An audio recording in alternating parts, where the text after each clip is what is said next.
Why do I make so many videos on Malayalam cinema? I get a lot of these comments under my videos, and now there's even a Reddit post about it. And my simple answer to that is why not? Forget everything else. Just this year, in 2024, Malayalam cinema is just ruling with its amazing content. But the question arises, has this Malayalam streak come to an end? With one of the new film facing plagiarism allegations, the newer releases not getting that much love, Aavesham, which was supposed to cross 200 crore at the box office, suddenly that comes on OTT and that dream of 200 crores is gone. Let's talk all about it. Hello guys, I'm Nona Prince and it's 5 months into this year and already 11 Malayalam films will already make it to my end of the year best films list. And that itself is a big thing. You can call it a coincidence that all these amazing films ended up releasing so close to each other. But knowing Malayalam cinema for a while now, it was coming. It just shows you the strength of the industry. Everything the industry was doing was leading up to a moment like this. And I think we all are witness to that. Because every year, we are talking about Malayalam films being one of the best. And what also helps that in competition, there are not many films there.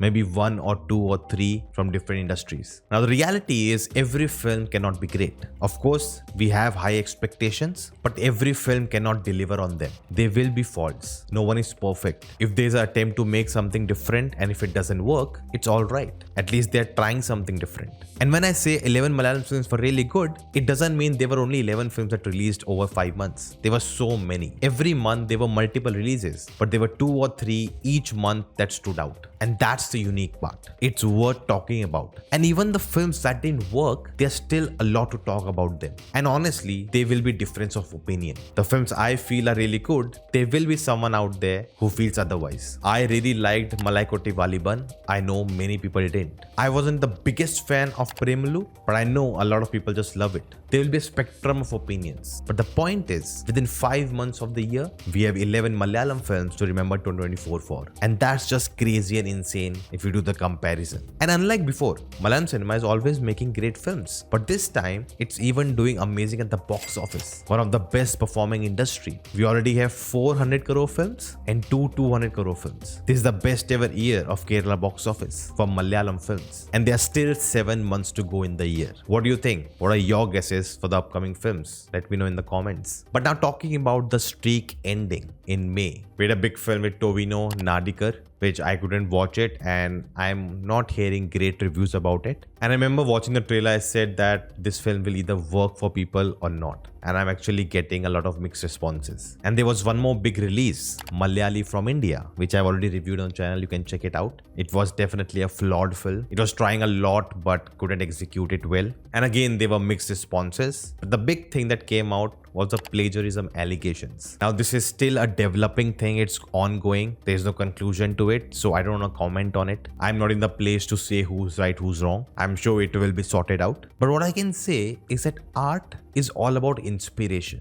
We as humans look out in the world, get inspired by that, and then create art out of it. There's a lot of individuality in that art piece. If you give the same script to do different able directors, the films they'll end up making will be different because their unique voice will come into it. And it's very hard to copyright ideas and thoughts. Anyone can have them. Anyone can interpret them in their own sense. And there's a popular Malayalam film, Drishyam, which is said to be a remake or a stolen script of the Suspect X something, right? Deviation of Suspect or something like that. They even made a Bollywood film, Janeja. And watching Janeja, I was like, this was pretty much Drishyam's storyline, but setting is different. The way it's executed is different. The screenplay structure is different. Whereas Drishyam plays with something else altogether. There's this family dynamic. There's the angle that the character is fourth fail. What can he do? But he comes with a mega plan to save his family. At the core, it's the same basic plot, but the way things change, you cannot really say they're the same films. Inspired?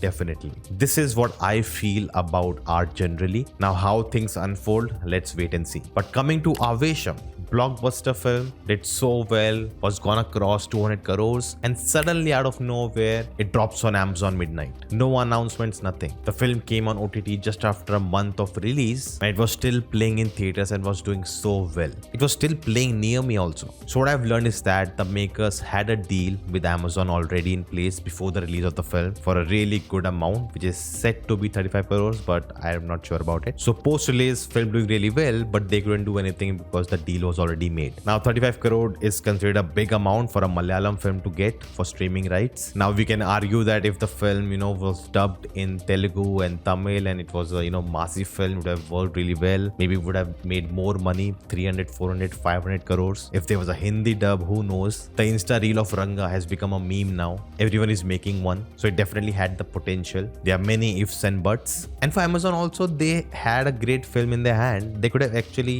taken their time, dubbed it in all the 5 languages and then put it out. I don't know why they rushed into it. There's definitely big demand of Hindi dub of South Indian films and in other languages also. So it would have, worked in their favor. Now I'm sure they will be working on the dub, but it'll come in some time. And talking about Hindi, there was one more stupid thing that happened where someone took a scene from Aavesham where Fahad is giving a threat in the college that don't even touch my boys, and then he says it again and again in different languages, and when he starts to say it in Hindi, Amban says let it be. Now someone took that screenshot with saying Hindi let it be and shared it saying, see, the Malayalam film is making fun of Hindi, not respecting it. Totally out of context, next level stupidity, and it also became a headline. The times we are living in. But what are your thoughts about the streak, about the plagiarism issue, about the Aavesham fiasco? Let me know your thought in the comments below. Here you can check out my list of best films of 2023, and I'll make a similar one this year too. So have a look if you haven't, and I will see you next time.